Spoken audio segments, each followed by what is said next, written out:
So dropping in real quick, cutting into the video. I just finished with the video, but when I was on the drive home, I forgot to mention, I didn't ever talk about turbos, but turbos are an option for this type of setup, or an alternative to this type of setup, but they're really not cost effective for most people. That's why I didn't mention them, or really say, them as an option, because they're always going to be more expensive, but probably the tippy top of the mountain as far as getting horsepower out of it, short of the 2650R. So just keep that in mind. Turbos are a good option, just not the best option money-wise. And another note, almost forgot this too. This video is really long, but it's not on purpose. I'm just giving you all the information you need that I think is valuable to you. I probably said that a couple times in the video. And also keep in mind, I consider my car an almost max effort build for what you can do with the LT4 without really just fine-tuning every single little detail, but I still consider this pretty close to max effort. So keep that in mind. Stick with me through the video. I promise I'll probably answer your question or get pretty close. So just keep watching. Alright YouTube, so I hope you're enjoying this video so far. Make sure you watch it all the way to the end. But I've got one thing to ask you. Go down in the description of this video and hit those Amazon affiliate links. But let me explain how it works. You see this box in my hand? This is a Noco Genius 10. But if you don't know what this is a portable jump box. Lately, more than I would like to admit, me and my dad have needed a jump box. Well, his birthday's coming up. So I figured, how can I solve this problem and get him something that he can actually use?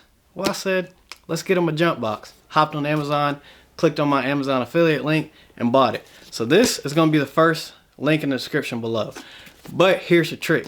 If you just click on those links, whether you're buying something for yourself or for someone else as a gift or surprise or anything like that, it uses my affiliation all the way throughout your checkout. So like I said, it's that simple. Just click the link, it takes you to Amazon, buy whatever your heart desires, and I get a little kickback. But you don't have to give me money, you're gonna give it to Amazon anyway, so just help me out. Like I said, I really hope you enjoy the video. That's it. What's up YouTube? I'm back, Stan, back with another video. You know how the videos go. Before we jump into the rest of this video, make sure you like this video, drop a comment if you haven't, subscribe to the channel. Finally, I'm bringing you the LT4 information on the swap for an SS. So, if you like this video, if you find it helpful, if you have any questions about it, I literally have it right here, so I can answer most of it because I did all the work myself. So, keep that in mind. If I don't mention something that you're curious about, or if I do mention something, but you still have questions or don't understand what I said, like I said, drop a comment. But enough of me talking, let's jump into it. So I've made a couple of these videos detailing or talking about my process of going about getting the LT4 conversion done. But I found through the growing pains, actually doing it myself completely and actually gathering the parts, some of the downfalls and benefits to the setup. So that's what I want to talk about first. Is I made a video called "Is It Worth the LT4 Conversion?"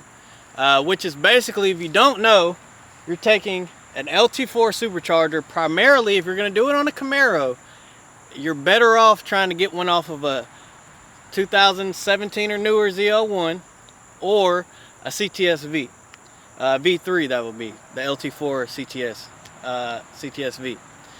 Those are your best options if you're going to do it on a Camaro. You can utilize one that comes off of a Corvette, but it's kind of it's tricky because the dry sump versus the wet sump is just a lot. So if you can, that will be your first step.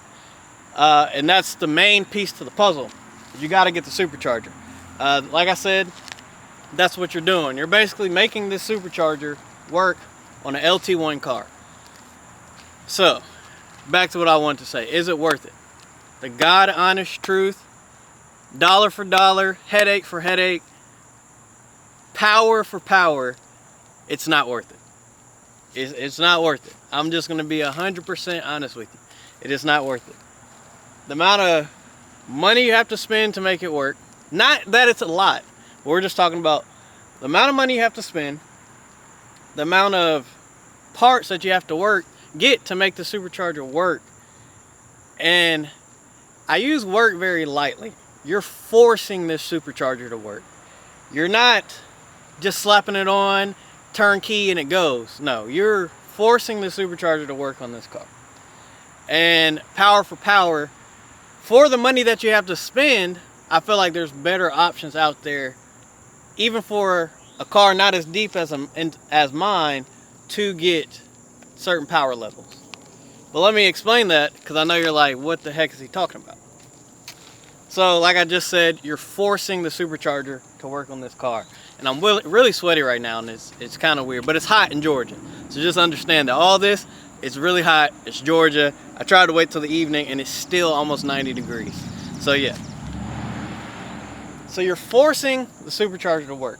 The LT4 supercharger is a 1.7 liter Eaton internal supercharger. It's great. It spools up really quick. It makes good power for its size, and it's decently efficient. But it doesn't do anything great.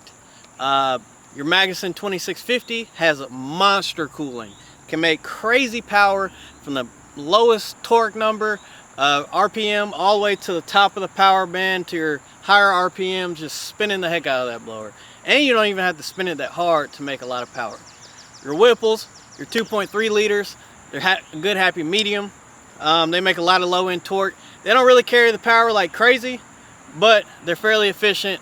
The biggest thing is they have more cooling than what the LT4 has. But for ease of install, your Pro chargers, your Vortex superchargers, your East Coast superchargers, all your centrifugal mounted side mount, top mount for a Camaro superchargers, I highly recommend those, especially if you have an SS where you don't want to tear it all the way apart, or if you have something that you're probably going to trade or something like this. I plan on keeping this car for as long as I can, as long as I can own this car.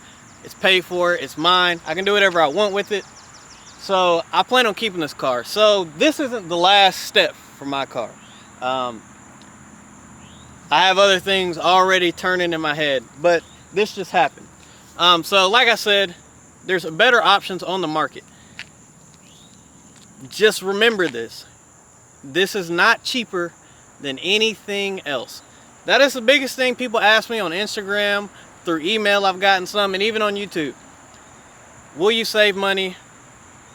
It is not cheaper to do the LT4 versus anything else. Anything else. Now, is it better than some of the cheaper options? Yes. But is it better dollar for dollar? No, but let me explain. The key to the LT4, from what I found, is you have to get the supercharger for no more than $1,500. I got the supercharger for $1,500 with all of the coolers. So even the coolers I didn't need, and the front heat exchanger for $1,500. And the supercharger that I got, or my supercharger at the time, only had 3,000 miles. It came off of a Z0110E. So I felt like that was a good deal.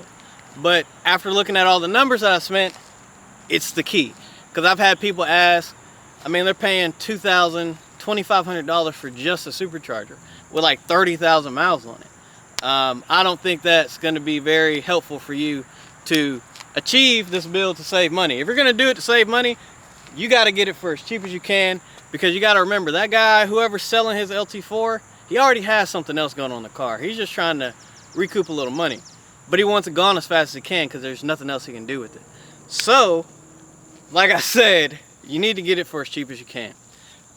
If that means you have to use a Corvette version, then maybe, but like I said, I don't recommend that because it's even more stuff that you have to do. So getting the supercharger, step one. Step two, figuring out what conversion kit you want to use. I use basically the LSA conversions kit, which is, now it's C8parts.com is the website, but they were a big manufacturer of the first LSA conversion kits for all the LS based vehicles, and then going forward they made conversion kits for LT4 for not just LT1 cars, but for the trucks and SUVs, because they even have the conversion kit for that. So if you're watching this video, I should reference that. If you're watching this video and you have a newer Silverado, Sierra, Yukon, Tahoe, or Escalade, it's essentially the same thing here. just a little bit more you have to do in certain areas. So that's the kit I got. I'm not really throwing out prices on any of this additional stuff. I actually have a list to a spreadsheet that I made, so make sure you check that out down in the comments below. So that's the next part, is you got to have the conversion kit, because the supercharger will not mount, one, to your cylinder heads, but then two, there's additional parts you need to cool the supercharger, to wire your supercharger and your sensors for your supercharger, and just some additional just odds and end parts that you have to have that you'll never, one, there's harnesses that they make, the adapters plates and things like that. But I got some of that stuff secondhand. That's kind of my fault. That's okay. I was experimenting. Now I have ICT Billet. They make adapter plates. So if you want to buy the adapter plates separate, I like the ICT Billet adapter plates a little bit better than the ones that came in that original kit. But like I said, the original kit adapter plates were used, so that might have something to do with it. But I have ICT Billet adapter plates on the engine now, and just keep that in mind, because I would recommend that, because ICT adapter plates come with the right length bolts, and it makes your life a lot easier. So just remember that. I'm throwing you a lot of information, but just follow along with me, because I'm trying to build the car while I'm talking to you. So like I said, that, because you got to have coolant expansion tank. My car, my LSA or LT4 Conversion, the cooling is identical to a Z01. So on a Z01 or a CTSV, it uses the front cooler over here on the driver's side, and it's a heat exchanger in front of the radiator to cool all the coolant and fluid for the supercharger. If you don't know, the Z01s and basically the SSs are overcooled, mainly because of some of the issues that the Z06 had when it originally came out, or the C7 Z06 had. When these cars came out, they still had a time to figure that out, so now they're overcooled. So especially for the supercharger, because that was the main problem. The SSs, you have the two side coolers, but one of them's for the oil cooler block. One of them helps cool the transmission fluid through the radiator, and another one's just higher capacity. On an SS, that's just kind of how the system works. But like I said, we made it piggyback just like a Z01. So I have an additional cooler here, but I also, this was kind of what made me go down the path of kind of adding some extra stuff. So I have a PLM dual pass thick core heat exchanger in the front of the car. So I'm not running the factory heat exchanger. I had it, but I'm not running it because it's really, really small. So I went ahead and upgraded that, plus the addition of the driver's side like it's supposed to have on a Z01. The small coolant expansion tank that's really there so you can actually top off the supercharger, but it is a coolant expansion tank at the same time. And I'm also, one of my little, not really secrets, but I feel like helped me, is I'm running a Whipple supercharger intercooler pump on the front of the car. Because that's where Whipple mounts theirs for their system. On the LT1 or LT4 cars, they have a pump that mounts in between. Their pump, the bracket mounts in between your lower subframe and basically the frame of the car. So you have to drop your subframe to mount that pump. I've had guys message me where people have done the swap and literally just hung the pump off lines and harnesses inside the car, and I wouldn't recommend that. One guy's came loose, he was having basically no pump at all. So keep that in mind. I got the Whipple supercharger intercooler pump. It's wired in kind of like how the factory one would be, and I got the bracket from Whipple supercharger because I just told them, hey, I just need your pump. You can buy their pump separate, but that's just for me. You can try to get the factory one on, or you can try to mount it somewhere else, but I'm just telling you where it should go, how I would have done it, but it's a big headache, so I didn't do it. If you haven't seen the install video to my engine, I didn't take the engine out from the bottom. I took it out from the top because I don't have a lift, so dropping the subframe wasn't an option. Following up to that, you have to get your extra tensioners. You kind of move a couple of pulleys and things around somewhere. That way you can route your supercharger belt up and around the balancer to spin your supercharger. That's very important. If you can't spin it, it becomes a restriction instead of a boost. So that's another thing.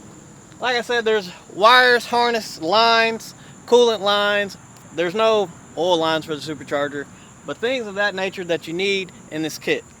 Now, the biggest thing, especially for you stock LT1, stock internal guy, is fueling. Now, keep in mind, my 1LE, or my Camaro, is a 1LE. 1LEs, from years of research, and obviously proof in the pudding, because I've seen not only mine, but my friend Greg's, and other 1LEs that make more power than mine makes. So it's not just me, and I'm not claiming to have the most horsepower. They have the LT4 pump already in the tank. So you already have your LT4 pump in the tank if you have a 1LE. Now if you have an SS, you don't. You just have an SS LT1 pump. It's a little lower pressure, a little bit less capacity. Same amount of pressure, less capacity. So when you're demanding that pressure at a high rate, it can't push it. So it drops fuel pressure. So factory pump in the back, LT4 injectors up front.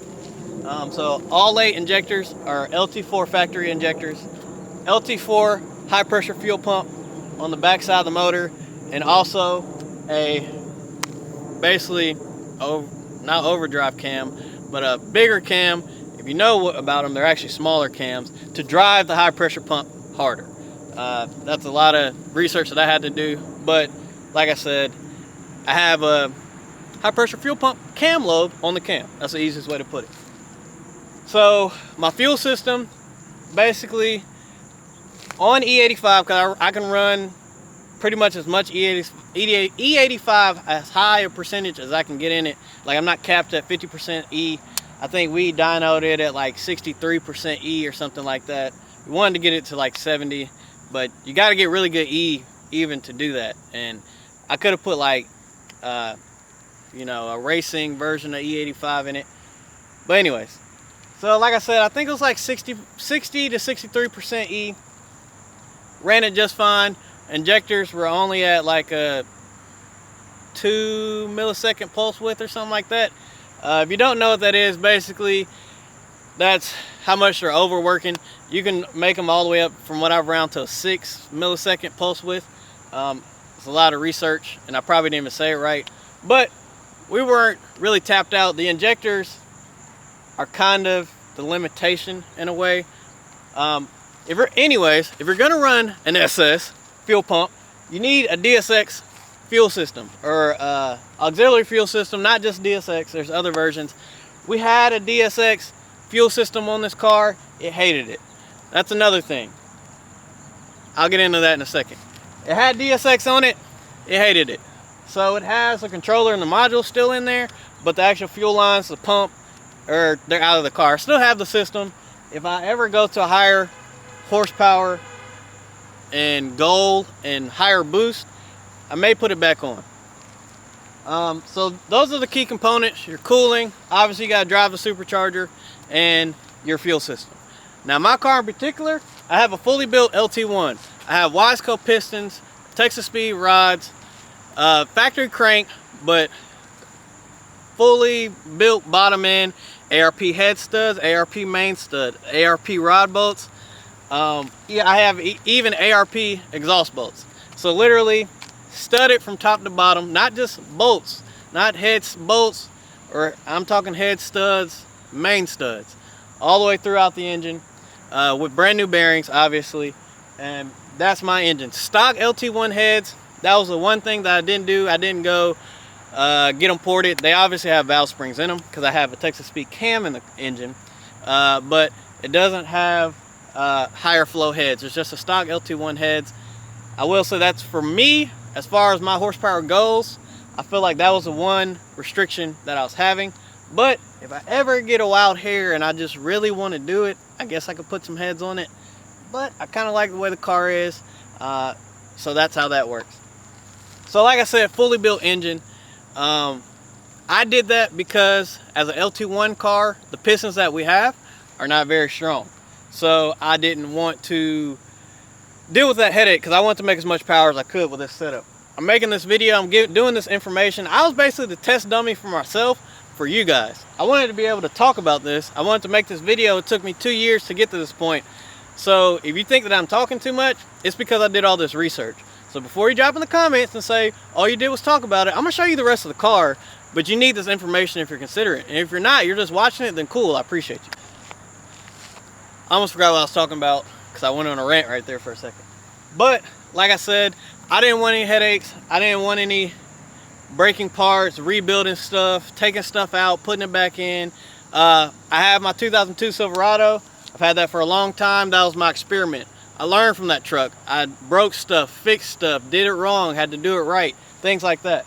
This car is way more expensive than that truck, and it's way harder for me to replace than that truck. So I'm not trying to break anything. So I went above and beyond in my engine. It also has a monster triple disc clutch in it.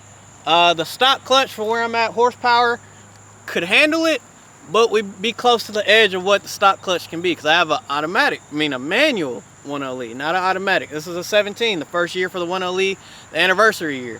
So we don't have automatic options in this year.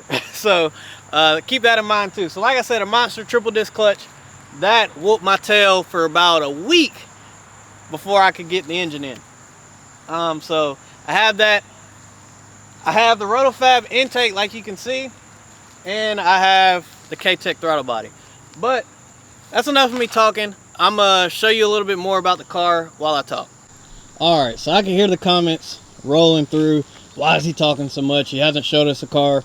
So I'm gonna show the car while I continue to finish up my explanation. Like I said, this is more for education than just showing off what I have. Rotofab intake, the big gulp, and Mighty Mouse catch can.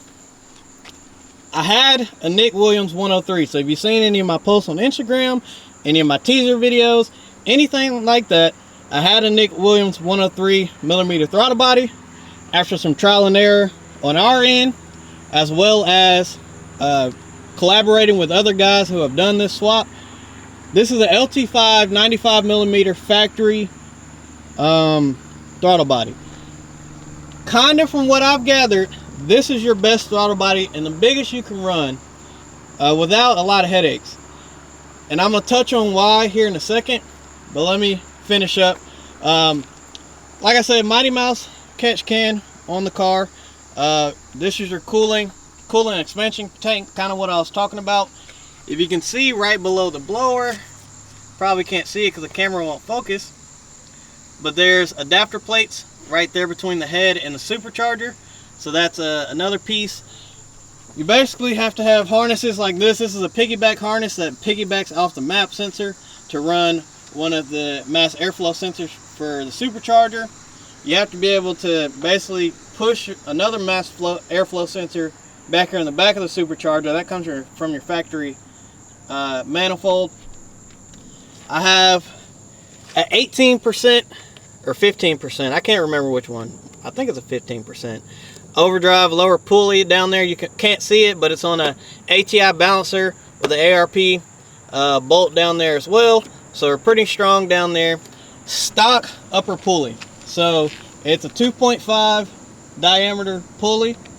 I am not running an overdrive top, just an overdrive bottom, or I guess you could say underdrive top and an overdrive bottom. So it's just an underdrive bottom, lower pulley with a stock upper. This car right now with that pulley combo with these cylinder heads, and I have basically a -12 cc piston, so that's for compression ratio to run more boost. It's only making 12 pounds of boost. Like I said, I have those additional internals. I can run more, but right now we're only peaking at like 12.5 pounds of boost or so.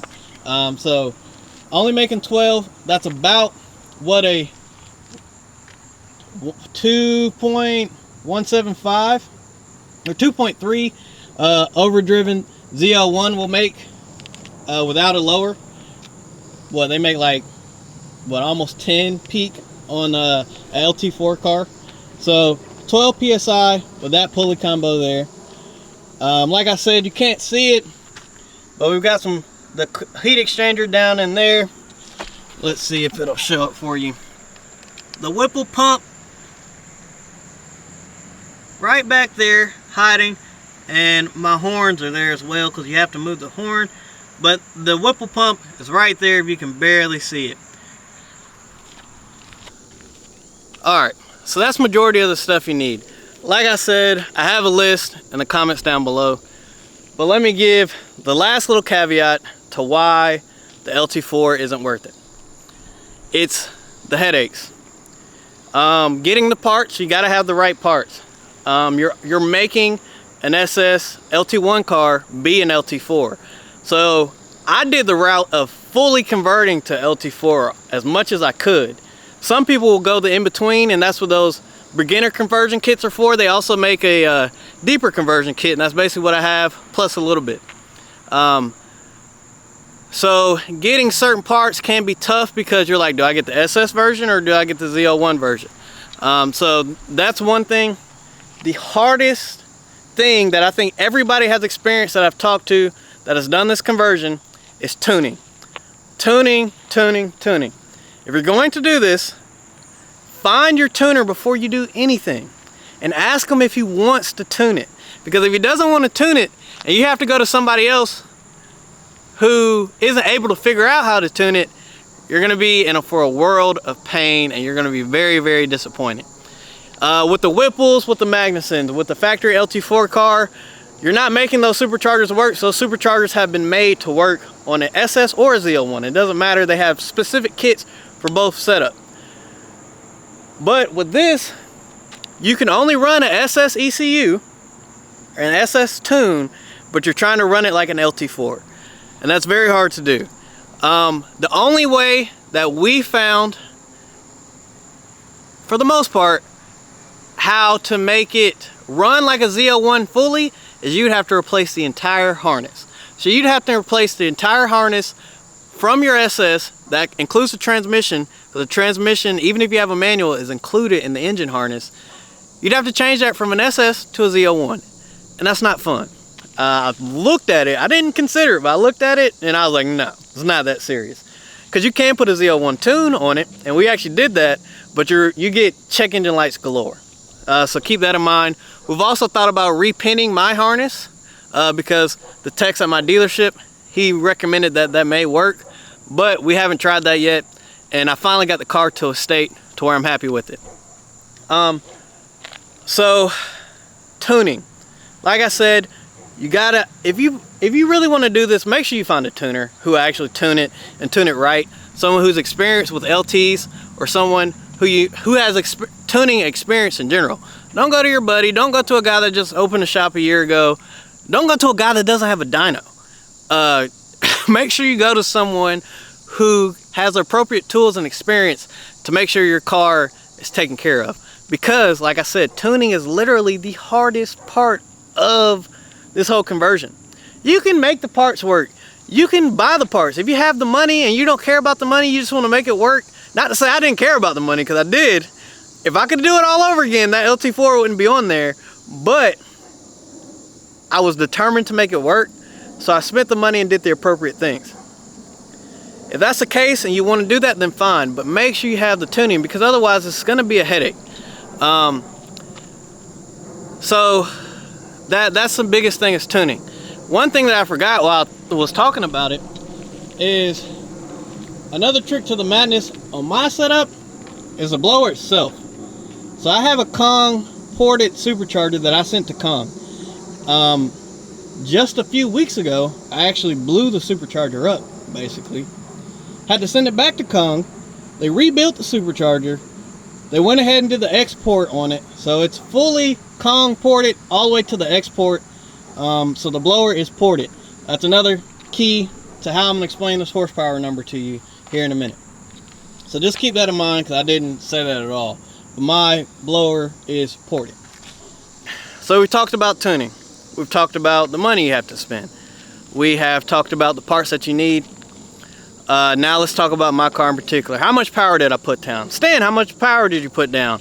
What's the power rating, Stan? You didn't tell us how much power it is. Well, here it is. My car, on the dyno, I will put the actual dyno sheet up on the screen, made 690 horsepower, and I forgot how much foot-pounds of torque. But that was before the export. That was before I changed the throttle body and got a little bit better drivability out of it.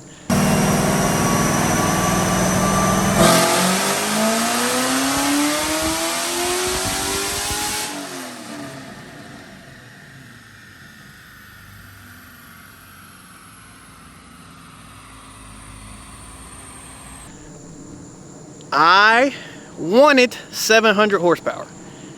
Like I said, we got it back. It made 690.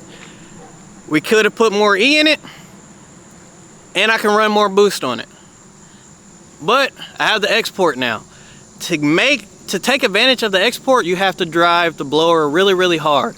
I really don't think I'm driving the blower hard enough to take advantage of the export, because the export, if you don't know what it is, it's an additional port from Kong superchargers. You can send your blower anywhere, but I like Kong. The export is basically almost a race port for the LT4s. I'm not going to tell you what they do to it because you probably wouldn't want to do it, but it helps the car and it helps you make more power. It helps you gain about 40 horsepower, anywhere between 30 or 40 horsepower just by putting the port on. But the trick to it is you have to be able to drive the blower pretty hard because it picks up all on the top end. If you look at that dyno sheet, torque is right away. Like I said, I don't remember how much torque it made because I didn't look before I made this video, but I know it made a lot of torque and it makes it fast.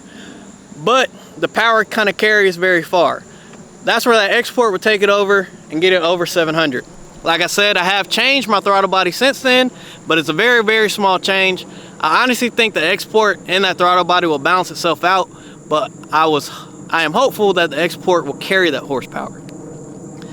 I am going to see about getting a little bit more fine tuning on this car, probably put it back on the dyno, see if it'll make 700 without changing anything except putting the export blower on it, and see if I can get 700. As in addition to that, I can pulley the upper pulley down and make 15 pounds of boost, and it'll definitely make over 700 pretty easily. Like I said, I only have the lower pulley. Also, like I said, I don't have anything done to the heads, so there's a lot of power left there as well. In a perfect world, without throwing a rod stage left or stage right, could probably make about 800 horsepower, but I think that's on the edge of everything that I have in my car, and I probably have to get the DSX fuel system back on. Speaking of that, that is a bear to tune on these cars, on the SS, on this setup. Now on other SS's, on different setups, it's pretty easy. But that's another thing I'm going to try to address, is see if we can get the DSX, because I think that'll help the injectors too. So, like I said, you can get the DSX fuel system, but it may not work if you don't have the appropriate tuning. But I haven't defined if it'll work at all. One thing I want you to remember, a lot of guys out here are running meth. A meth alcohol sprayer kit that goes in the elbows of the intake. I don't have meth at all. I do not have any overheating problems. I have overcooled this car. I haven't put it on yet, but I am adding direct in and out port lines for the supercharger, so we're not running the crossover tube that goes on the top of it. There's a kit for that. I'll make a video for that. But I have the dual pass heat exchanger. I'm running the driver's side heat exchanger. I have the coolant expansion tank. So I feel like I have overcooled this car as much as I can. Obviously there's a little bit more you can do, but I have no overheating issues whatsoever. None on the dyno, none on the street, none on the computer. It's all good. No meth at all. But if you're gonna run a stock SS with no pistons and rods, you're gonna need meth regardless.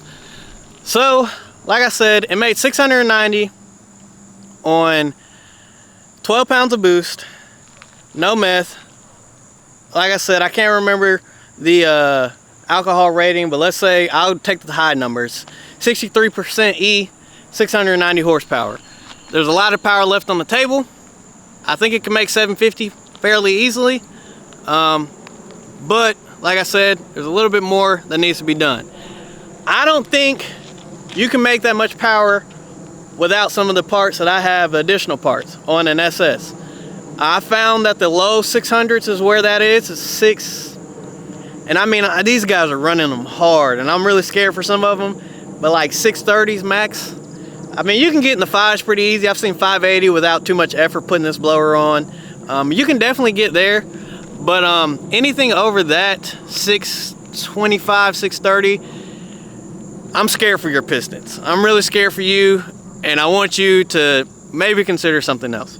I don't even know how much boost you're running. I found one guy, he's running the same amount of boost as me on an SS, and he's only making 630. I'm making 12 pounds of boost, and I'm making 690. And like I said, I can very easily, I can just slap a pulley on it and it'll make 715. Just an upper pulley, it'll make 715 very easily. And we'll still be safe. So just keep that in mind. I'm not trying to brag about what my car is, but I don't want anybody to be like, oh, that's low. A Z01 doesn't even make 580 to the tire stock. A Z01 with the running 12 pounds barely makes 650. So I'm good. I'm happy with it. I'm still cheaper than the Z01 no matter what, and I love my car. I ordered this car. It's my car. I'm happy with it. So I just want you to know that I'm not trying to brag. I'm just telling you what it is. To make that in a Z01, you're running a lot of people's stage 3 kits, and they're not cheap.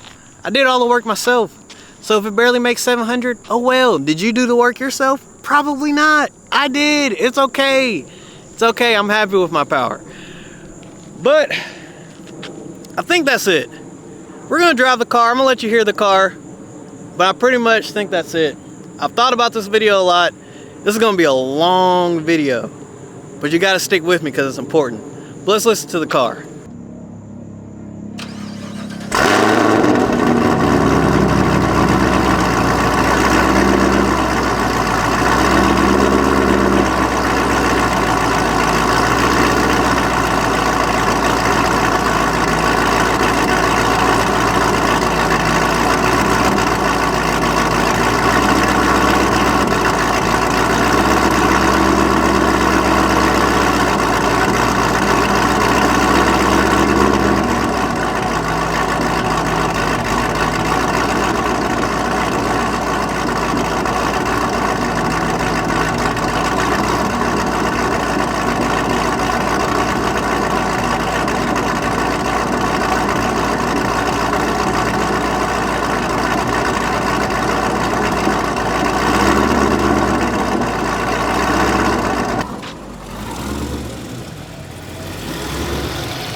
This is another thing that I want to show you about tuning, like what I meant by tuning.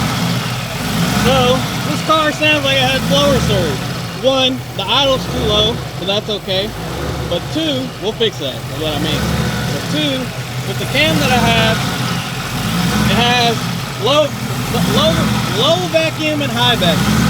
But this bypass valve actuator is what controls. There's a bypass valve inside the supercharger, but it's controlled by vacuum. Well, you can't run the full bypass valve setup on this car because it has a little module that sits right on this block right here, but it's controlled by a Z01 computer. But guess what? I don't have a Z01 computer, so you have no way to control that bypass valve. If you plug in here and run vacuum to that part, you'll never make boost. You'll barely make a pound. So you have to keep that in mind. So it has this little blower surge, but the LT4 throttle body has helped a little bit with that. This little arm right here that's connected to the actual bypass valve actuator actually surged with the car. But now I think it's either something with the throttle body or it's the cam, and we need to raise the idle a little bit. So just keep that in mind. That's kind of a part of the tuning, is running that. This crossover tube right here, like I told you, I'm running a direct inline and a direct outline here soon for the cooling, to enhance my cooling even more. So just keep that in mind.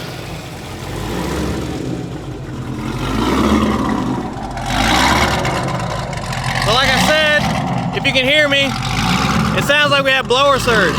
I also forgot to mention, I have a Corsa MPP exhaust on this car. Right now it's open, and I also have long tube headers on this car. So it's really, really loud. I'm yelling, and I can barely hear myself. So I'm gonna close the valves really quick because I'm kind of close to a neighborhood, so people won't hate me so much. All right, I don't know if you can tell the difference, but I'm not yelling nearly as much. The car's probably not as loud, but it's probably still loud. So I close the valves, it's a lot quieter. That's of course an MPP. I'll kind of show you that here in a second with the camera, but that's the car. That's what it sounds like. It's a custom Texas speed cam. Really don't even know if the cam's kind of the problem, where I didn't make quite 700. It's not really a problem, but I kind of made the cam myself a little bit, so probably not the best idea. So if you're gonna do it, buy yourself a shelf cam. There's plenty of good ones. GPI makes them, Race Proven Motorsports, Texas Speed makes them, BTR even makes some good ones. Cam Motion, I highly recommend Cam Motion. So look at one of those brands for the LTs as far as cams for your setup. But she's running. She runs. It's an LT4 running on a SS. Close the hood. I mean, besides the car being loud, you can't even tell it's there. Open the hood. Oh my God, what is he doing? You know what I mean? Listen, let's see if you can, the blower's really loud now too, especially with the export. See if you can hear it.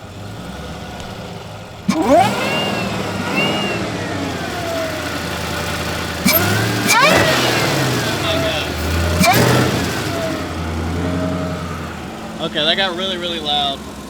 I think there's a person up here watching me. Oh my God, this is getting really awkward now. So I'm gonna turn this off really quick. Alright, so I think that's gonna be the rest of the video. One, because now there's people watching me because the car's so loud. You probably can't see them because of the blur, but they're like right behind me. So that's really awesome. But then two, because, oh my God, it's so bright. Because that's pretty much it. I tried to break it down. I know it's a lot of information.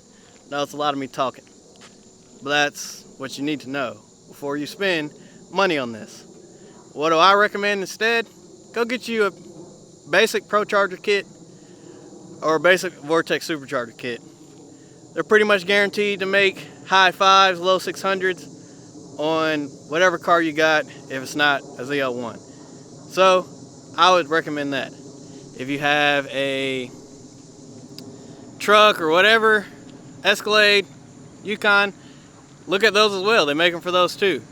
If you want to go a little bit deeper, set yourself up for success later on. They don't make the Whipple anymore, so you're gonna have to find the Whipple.